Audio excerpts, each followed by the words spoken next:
এইটোতো অথেণ্টিক এইটো মহানন্দ দত্ত চৰকাৰৰ তেওঁ যি নমিনেশ্যন ফাইল কৰিছিল 23 তাৰিখে আৰু আজি আছে স্ক্ৰুটিনি 23 তাৰিখে ফাইল কৰোঁতে যিটো ইলেকশ্যন কমিশ্যনৰ গাইডলাইন আৰু যিটো আমাৰ হেণ্ডবুকত ক্লিয়াৰলি আমাৰ ল'টোৰ কথা কোৱা আছে তাত কোৱা হৈছিল কিবা কাৰণ ডিফেক্ট হ'লে ৰিটাৰ্ণিং অফিচাৰে সময় দিব লাগে আৰু সেই মৰ্মে আমাৰ এই মহানন্দ কংগ্ৰেছৰ কেন্দ্ৰীয় সময় দিছিল যে তোমাৰ এই ফৰ্মখন তোমাৰ চহী নাই তোমালোকৰ যিটো অথৰিটি পাৰ্চন তেওঁ তাতে দৌৰাদৌৰিকে অথৰিটি পাৰ্চনৰ পৰা এই ফৰ্মত চহী অনা কাগজখন আনিলে সেইখন কিন্তু photostat as per provision of law যে A and B form must be sign in ink through ink তাৰমানে আমাৰ চিয়াহীৰ চহীযুক্ত হ'ব লাগিব যিহেতুকে ফটো ষ্টেট চিয়াহী চহীযুক্ত নহয় সেইকাৰণে তেখন কেঞ্চেল হৈছে এইটো এটা হিয়াৰিং হৈছিল তেওঁলোকৰ অধিবক্তা আহিছিল আমাৰ অধিবক্তা প্ৰীতম মহন্ত হাইকোৰ্টৰ পৰা আহিছিল পাৰ্থপ্ৰতিম আছিল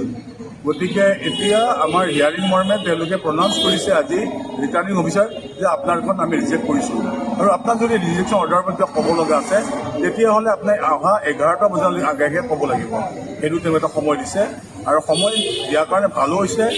কাৰণ ভাইলেশ্যন অফ নেচাৰেল জাষ্টিছৰ ওপৰে এইটো উৰ্ধতম হাইকোৰ্ট বা সুপ্ৰিম কোৰ্ট গ'লে এইটো যদি নকৰে তেতিয়াহ'লে ধৰি লওক তেওঁলোকৰ পিটিশ্যন তেওঁলোকৰ পৰা সুযোগ থাকিব আমি এডমিনিষ্ট্ৰেশ্যনক আমি ধন্যবাদ জনাইছোঁ তেওঁলোকে এজ পাৰ প্ৰভিজন ব্লক গোটেইখিনি কৰিছে আইনসন্মতভাৱে কৰিছে আৰু সকলো পক্ষকে ইকুৱেলিটি বিফৰ ল যিটো ইকুৱেলিটি বিফৰ দ্য ল যিটো ডক্ট্ৰিন সেই ডক্ট্ৰিনটো ফ'ল' কৰিছে আৰু সেই ফ'ল' কৰি তেওঁ এটা সময় দিছে আৰু অহাকালি 11:04 পিছত তেওঁ যিটো তাৰমানে যিটো তেওঁৰ ৰিজেকশ্যন অৰ্ডাৰ এগেইনষ্টে আজি তেওঁ কপি পাব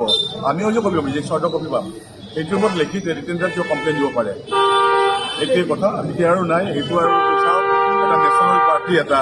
সকলোৱে জানে কংগ্ৰেছক তেওঁলোকৰ এনেকুৱা তাৰমানে কথা যি তেওঁলোকৰ একদম সৰ্বোচ্চ কৰ্তৃপক্ষ তেওঁলোকে এই ফৰ্ম পঠাই দিয়ে এই ফৰ্ম সৰ্বোচ্চ কৰ্তৃপক্ষ তাৰ অথৰিটি চহী থাকিব লাগে এই চহী নকৰাকৈ ইয়াত পঠাই দিছে যাৰ কাৰণে ইয়াৰে তেওঁলোকৰ কেন্দ্ৰীয় হাৰাশাস্তি দিছে গতিকে এনেদৰে দলত কোন মানুহ থাকিব চব মানুহ এতিয়া তাৰমানে পশ্চাদগমন কৰিব বেলেগত ঘূৰি যাব গতিকে কংগ্ৰেছৰ এইটো হ'ল তাৰমানে এডমিনিষ্ট্ৰেশ্যন আৰু এইদৰে তেওঁলোকে ইলেকশ্যন খেলে এইটো নমুনা মহানন্দ চৰকাৰ আপোনাৰ কম্পিটিটৰ নাছিল কেনেকুৱা হ'ব বুলি ভাবে আজিৰ এই মুহূৰ্ততো ক'ব নোৱাৰি এতিয়া দুটাকে নিজে 26 তাৰিখলৈকে উদ্যোগাল আছে কোনে উদ্যোগ কৰি কোনে খেলে চাব লাগিব আমি কথাবোৰ সেইবোৰ চাইহে ডিচাইড কৰিম কোন থাকিব কোন নাথাকে তথাপি মহানন্দ চৰকাৰ থাকিলেও তাৰমানে NDAৰ যিটো শক্তি মহাশক্তি এই মহাশক্তিৰ আগত তাৰমানে এইবোৰ চব প্ৰশ্ন চৰকাৰ হ'ব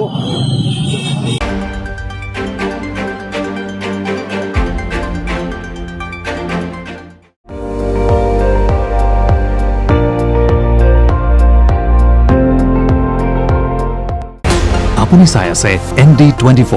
সৰ্বশ্ৰেষ্ঠ নহয় সৰ্বোত্তমৰ দৌৰা